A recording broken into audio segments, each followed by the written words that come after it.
Good morning, Masterminds. Good morning. Good morning. I hope you are all good. I'm fine. I'm good.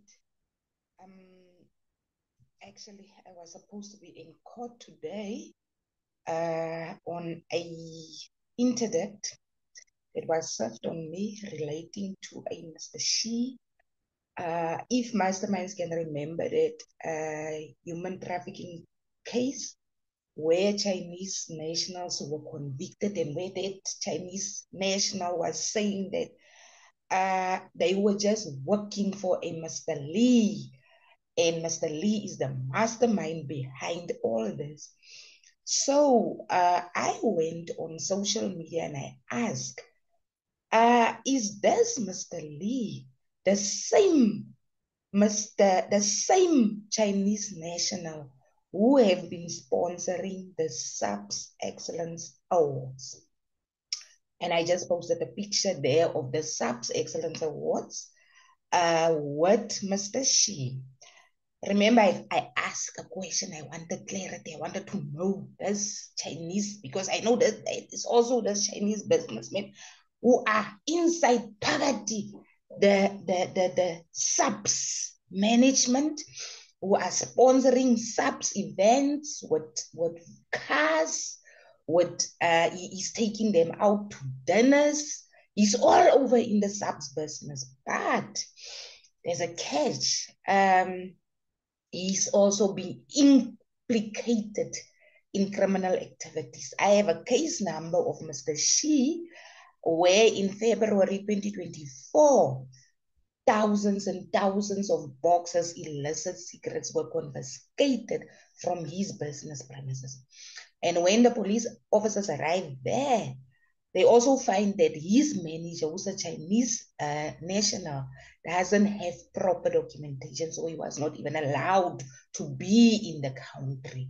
So the manager was arrested, the illicit cigarettes was confiscated, and at a police station now comes the Shi, and he called, and no, first he demands that his manager must be released. And when the police officers refused to release his manager, he called one of the generals on speed dial, and he told them about this incident, where now he wants to know, why is my manager arrested? Why is my cigarettes being taken?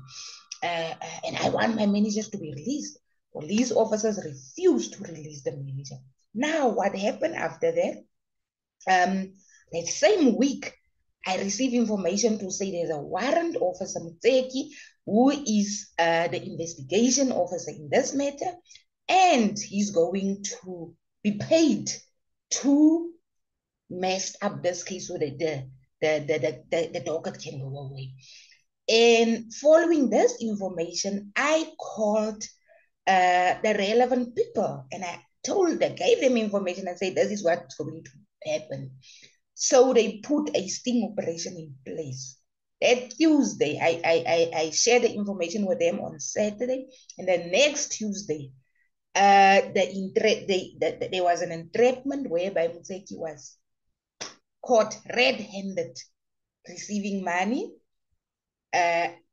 money for docket. Receiving money for docket. Mutseki was arrested, and he has since been dismissed.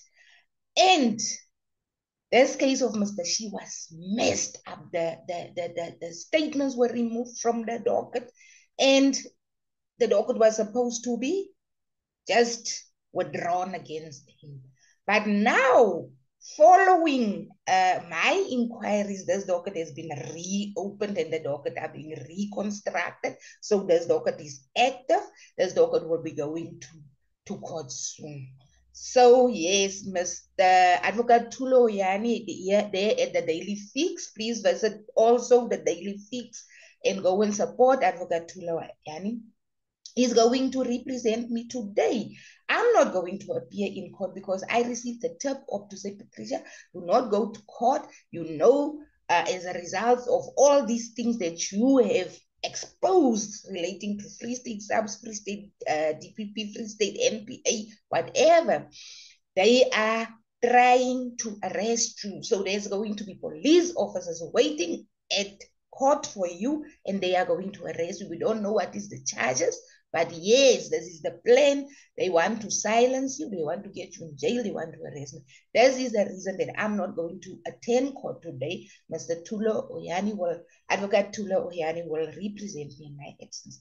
But the reason why I felt compelled to come so early to make a video is because of an outcry of a family. The Nguru family wrote an open letter, and they sent this open letter to me, and they asked me to take this publicly. So this open letter is going to the South African publics, US citizens in South Africa, and the following officers and senior members of our government and respective stakeholders. Number one is the Department of Correctional Services, Minister of the Department of Correctional Services. Number two is the Judicial Inspectorate for Correctional Service Office.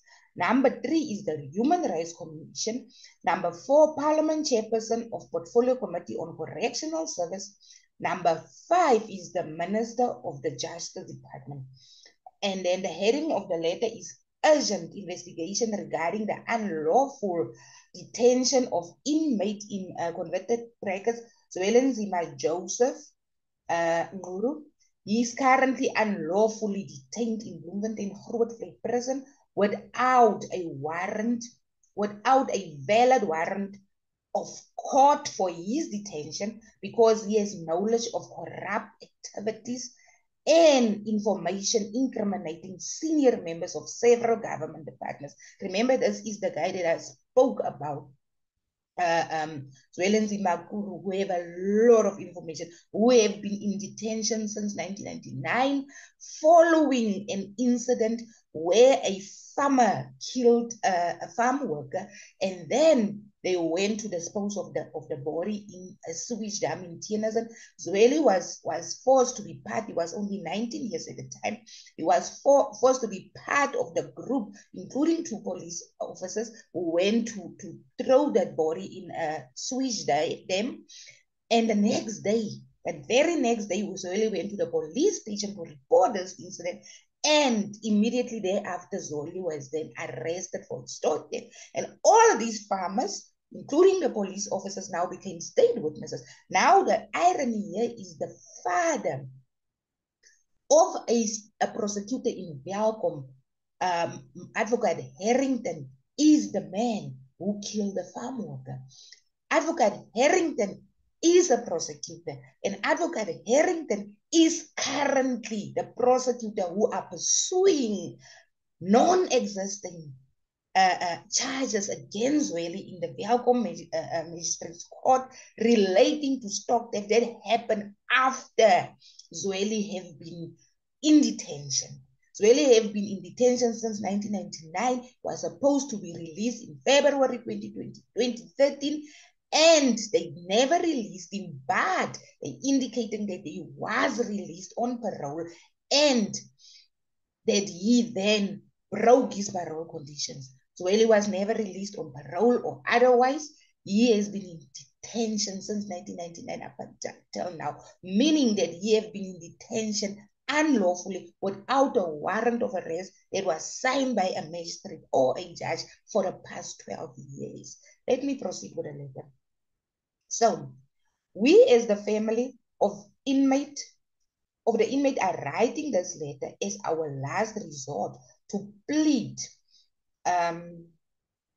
just a moment, to plead with South African citizens and mostly the above mentioned officers, the respective officers. We write aggrieved with emotion due to the fact that the rights of the inmates, our father, brother, and husband, Zwelenzima Nguru, are being used as a doormat at Grootvlei prison by the CMC office. I can further state that the inmate has been detained without the original court warrant. Remember, the court warrant was supposed to be signed again by a magistrate or a judge in February 2013 for his further detention.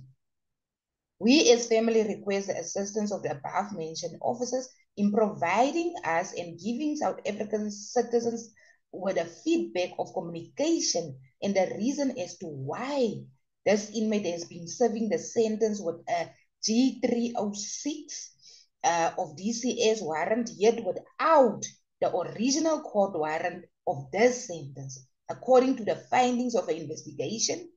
Then the G306 DCS warrant and its contents are correct, then may the above mentioned officers answer and provide clarity for the family and the South African citizens based on the following questions regarding the findings, investigations on this matter. Question number 1. Can the Department of Corrections provide us with a signed and stamped revocation letter from the DCS Parole Board for this 2,506 days on the 20th of February 2013? Through the years, many other inmates were given remissions for different reasons. How many remissions did the inmate receive since his initial sentence in 1999 till date? According to documentation, the Department of Correctional Service provided the inmate has been on parole and revoked the agreement. Can the Department of Correctional Service provide evidence of the parole office location, name of the assigned parole officer, and other relevant documents in the next 5 to 10 days where the inmate is signed while on parole and who was sitting on his parole meeting? There should have been a parole meeting. Who was the officers that were sitting on that parole meeting? So, did the Department of Correctional Service superiors authorize the fraudulent G306 in terms of the correct DCS procedure? Can the Department of Correctional Service provide the sources of the information that is entailed on the false G306 DCS warrant and on the prison card of inmate Zwelenzima Joseph Nuru? Was the falsified G306 DCS warrant that the Department of Correctional Service provided investigated, authenticated, and verified prior to it being placed in the prison file that was tendered on the 20th of February 2023 for inmate Zwelenzima Joseph Nuru? We, as the inmate family, further request the above mentioned officers and possibly Southern African citizens kindly assist us regarding the matter, as we want to obtain clarity for the loopholes in the detention and the reasons for the initial detention of the inmate Zwelenzima Joseph Nuru. The prison CMC file is the CMC office is obliged to assist regarding the matter in terms of Act 111 of 1998, Section 42(1) in brackets A in brackets and Section 32(2) in brackets, as it remains the prerogative of the Department of Correctional Service CMC office and the CMA office, just a moment, to answer our questions and explain some of the aspects in this matter. As prescribed in terms of the Department of Correctional Service regulations, unless there's something sinister in this matter. We further stated this is a serious violation of inmate Zwelenzima Joseph Nuru's human right of freedom, his right to freedom of expression. There has been complaints of physical and mental torture, not to mention the years senior members in government departments abuse their powers, hence the absence of the transfer documentations from Grootvlei prison. The example is G335 form. It can be accepted that on 22nd of March 2024, he was not medically screened before he was unlawfully transferred to CMAX Kgosi Mampuru prison. This is procedurally irregular. That The DCS superiors, sub-superiors, and DPP advocates failed also to follow Section 43 of Correctional Service Act 111 of 1998 and the Odi Alterum rule in a proper manner. We are humbly requesting the Department of Correctional Service and the public of South Africa to intervene in the above-mentioned irregularities, help us to understand what type of crime Nguru has committed that he has spent a lifetime in detention. We hope that his continuous ill treatment will be attended to accordingly. With regards to the concerned families. Now, masterminds, now South African citizens, not just South African citizens, human rights organizations, UN, you name it, all those global organizations, foreign human rights organizations.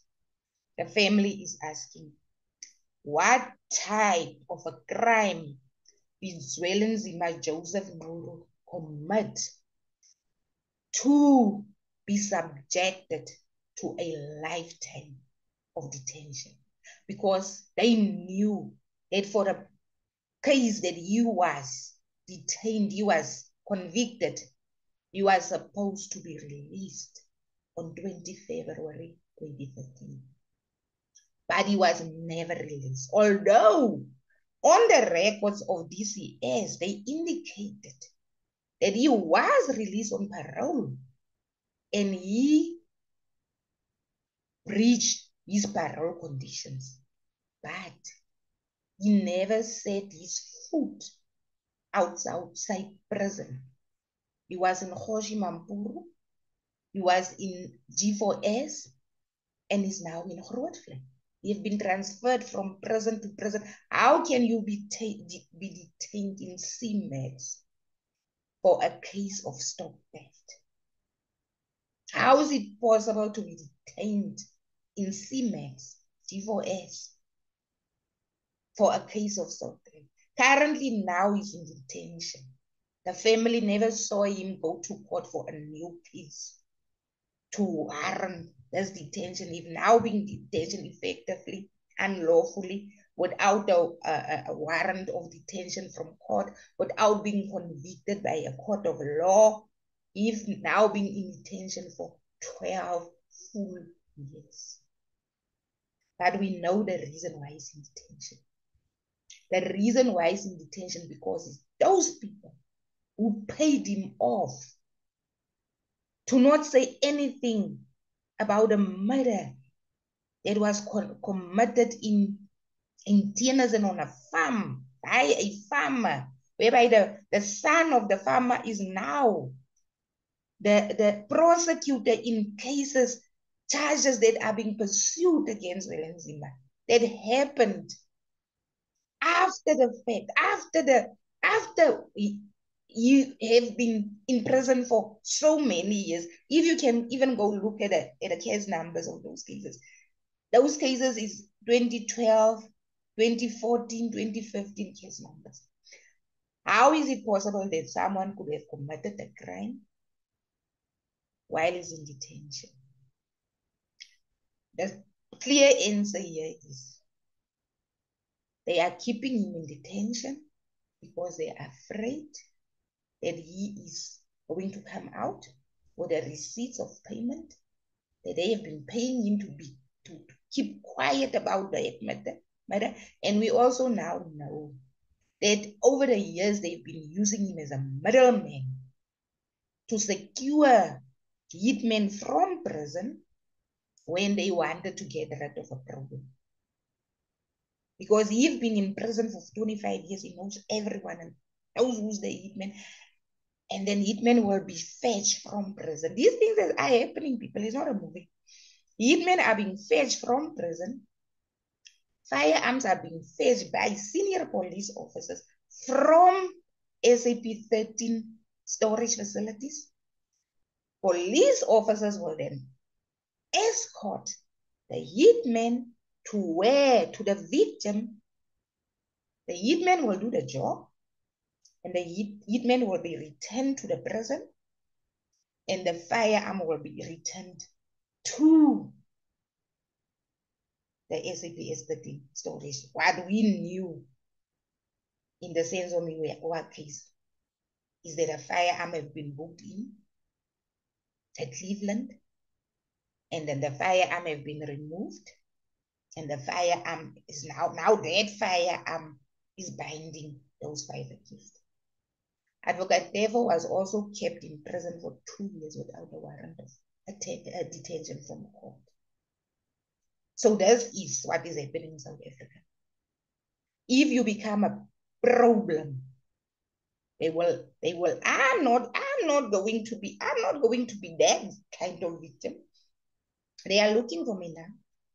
I'm not going to be that kind of victim who's going to be arrested, taken to a prison facility. It was supposed to happen in February 2022 already when I received the message to say, disappear. You know what? I didn't believe such things happen.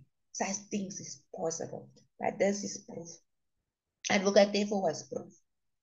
I didn't believe that I was also going to be, but I took the advice because it came from an official from Grootvlei to say, no, now I know that that official knows that, and how many other people are being kept in detention, the ones that doesn't have the means or families to write open letters on their behalf. How many other people are being kept in detention? Everyone else was saying, Advocate Devo is crazy. No, he doesn't want to go to court. No, he didn't. On the days when he was supposed to go to court, on his court appearance days, they will not fetch him to go to court. It's the same thing with Zelensky.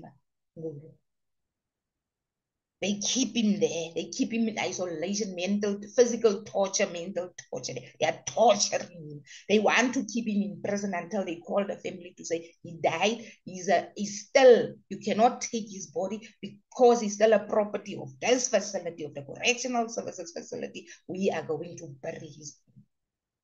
There was attempts to poison him already. Fortunately, he didn't eat the food. The inmate who was with him in the cell immediately died after eating the food. Immediately died after eating the food. There was already a attempt.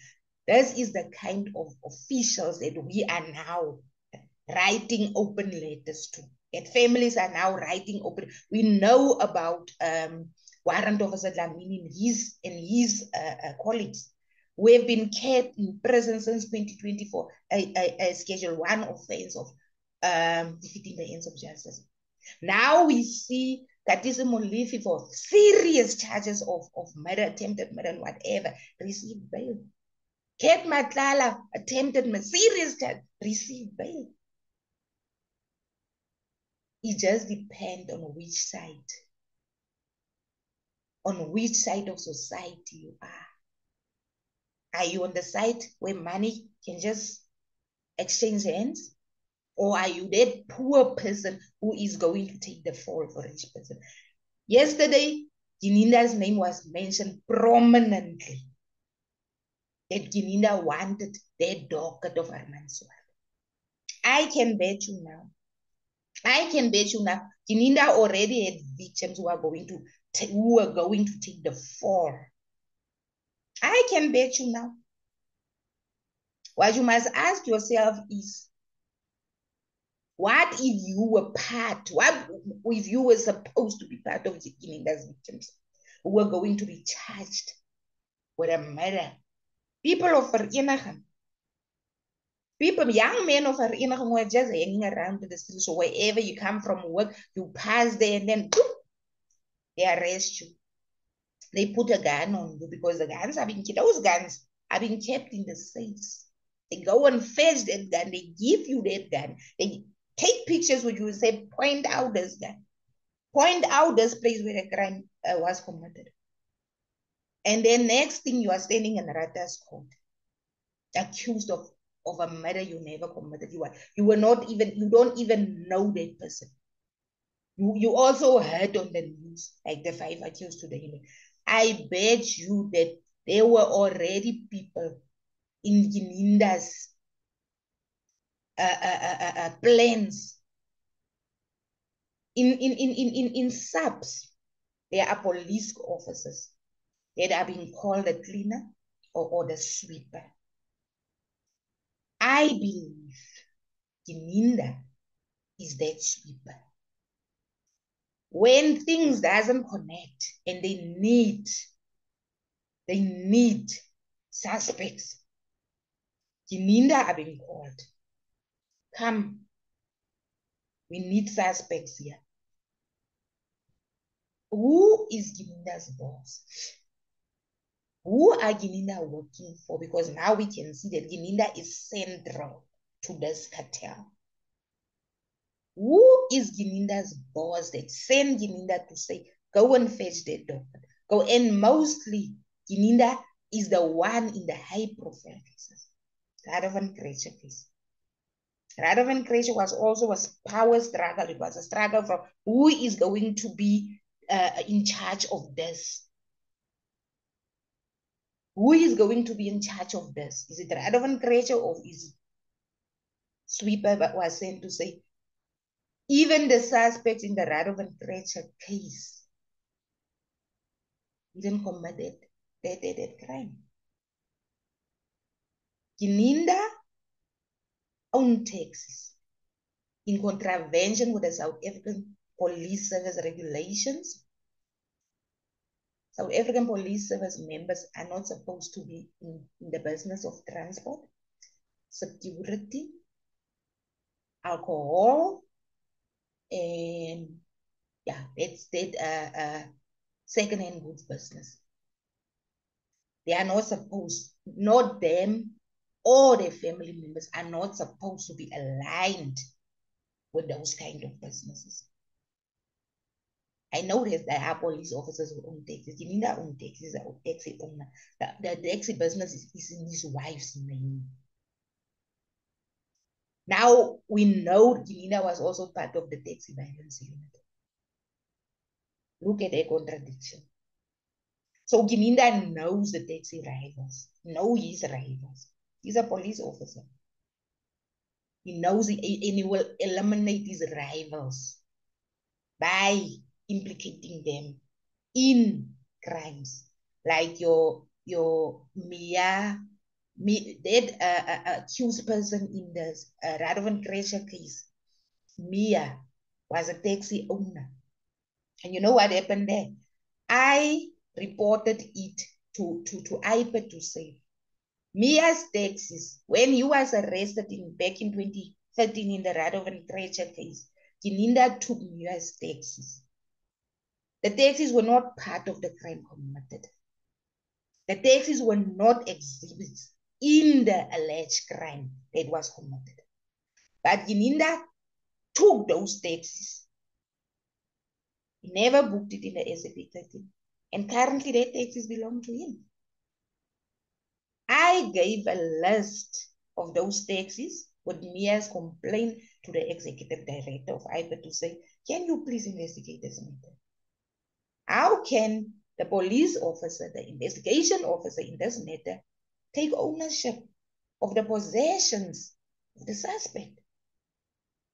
How can it take, when you go and look at the ownership title of the taxis is still in the name of Mia. But the taxis is in the possession of Gininda, is using it on a daily basis. How can that be possible? So he knows the rival. So Mia was a rival in the taxi business. So he had to be implicated as a co-accused for Radovan Krejcir. One of the accused in the Senzo Mewa case apparently shot and killed Gininda's best friend, who was also a taxi owner. So, again, Gininda never disclosed that one of the accused here, I think is accused number 4, I'm not sure. One of the accused shot and killed Gininda's best friend. So now it was never disclosed, meaning that it was revenge to say, I'm going to get you. You killed my best friend, I'm going to get you. We have been telling people about Gininda and we've been insulted. Even when Gininda's name was mentioned on Tuesday, there were still people who say, but no, they didn't. Yeah, we know that Gininda is the commander of the cold case unit, but who said that those people, Mulauzi and whoever, was sent by Gininda? When I heard Gininda's name the first time, I knew that Gininda's inside Pakati. I didn't even go further to say I want clarity. I didn't need clarity because where Gininda's name is mentioned, you already know what is going to be the next thing. Mastermind. This Madanga Commission is revealing a lot of what is currently happening in our country. Police officers who are in those high of offices, senior police officers, are working for the cartels. They are not working for the South African citizens. They are not working for this country. The Ginindas, the Shibiris, everyone who was mentioned there, they are working for the cartels. A few years ago, it was in 2020, December 2020, when we had a meeting, when this Docket 375 was exposed by Advocate Fred, Pretoria University Human Rights Center there.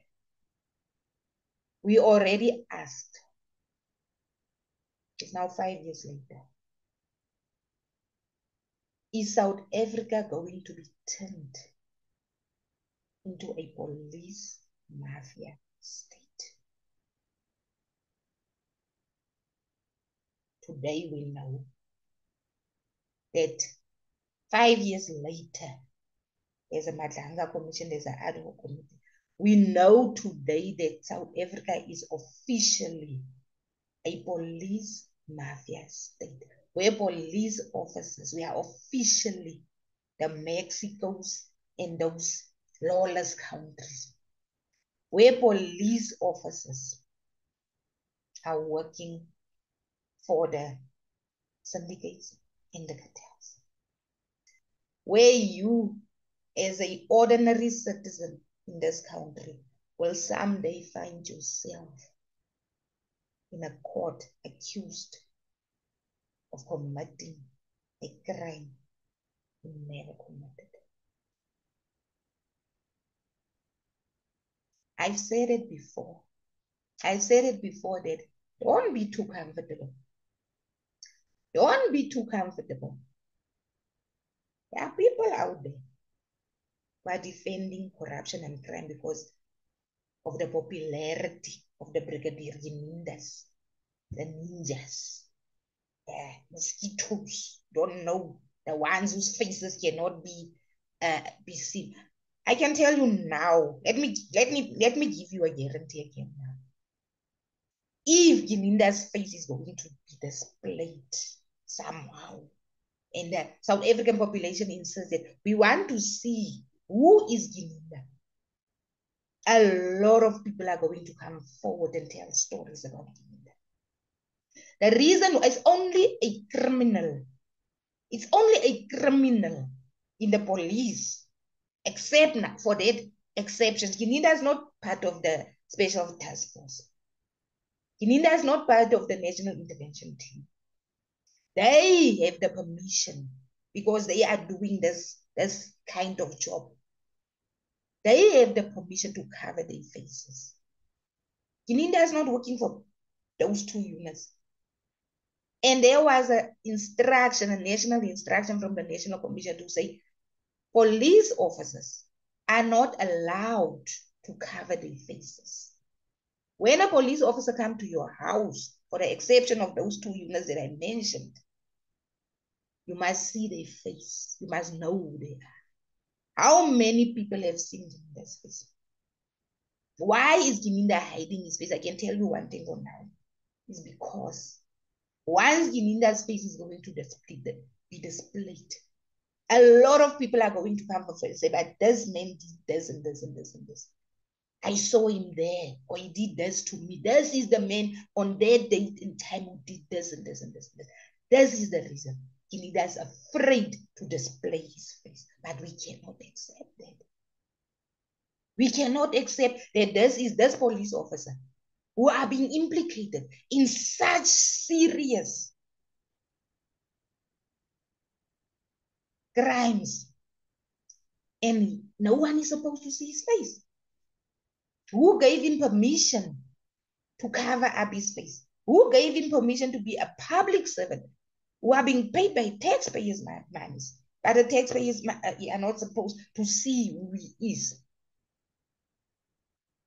What kind of a message is he sending out to South Africans? That he is untouchable. He is powerful. No one can touch him. He's running. He's running the syndicates. He's running the cartels. No one can tell him anything. Masterminds, open your eyes. Those who are still cheering for Gininda, those who are still defending Gininda's crime and corruption, pray to your God. Pray to your God that yourself or one of your family members or your loved ones will never ever in life, listen, never is a long time, your children who are still growing up will never ever find themselves in a situation where you have to pay a lawyer to go and defend them in a crime that they never committed, because you were part of the problem. You are part of the problem of what is currently happening in our country, where people can be kept in detention unlawfully for more than 12 years. You are part of the situation that is currently happening in this country. You must be very proud of yourself, because you are encouraging crime and criminality. You must pray to your God. You must sit with yourself and speak to your conscience. You are part of the problem. You are cheering on Gininda, meaning you are part of the cartels. Those cheerleaders of Gininda, you are part of the cartels. You are part of destroying this country. You are part of destroying this country. You are part of destroying your children's future, because you are greedy. Because you are greedy. You have been insulting us left, right, and center. But here you are today, part of destroying this country. You should be proud of yourself, of what you have been achieving in your life. You should be proud of yourself. Masterminds, I'm going to end it here. I will come back later and dissect. I currently now, I need to follow the ad hoc committee proceedings, because my name are being mentioned prominently there. I need to take notes. I need to go and clarify whatever have been said about me. So currently, the only